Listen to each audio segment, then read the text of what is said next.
Hi guys! Let's try to solve this problem about circular permutation. A group of 6 girls attended a gala party. In how many ways can they be arranged on a round table if two people insist on sitting side by side? Okay? This one is circular permutation kasi ina-arrange mo siya in round table. Now, may condition tayo. Dapat daw yung dalawa doon magkatabi. Kasi ini-insist niya, dapat magkatabi kami. Okay? So, yung dalawa na yon will be counted as 1. So, instead na ang n natin ay 6, ilan na lang? 5 na lang. Okay? Kasi nga, dapat magkasama sila, hindi sila pwedeng maghiwalay. So, ang count niya as 1 na lang siya. Now, since we are having circular permutation, our formula is n minus 1 factorial.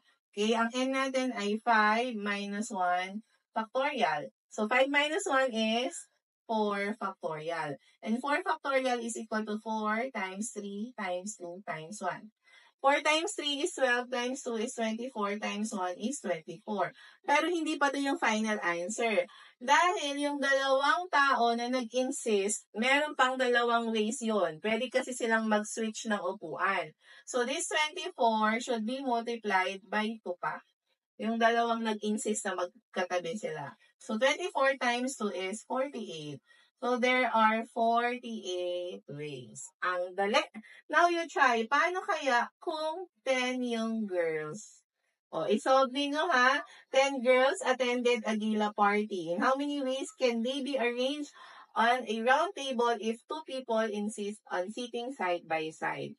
Sagutan, okay? And don't forget to follow for more math videos. And remember that sharing is caring.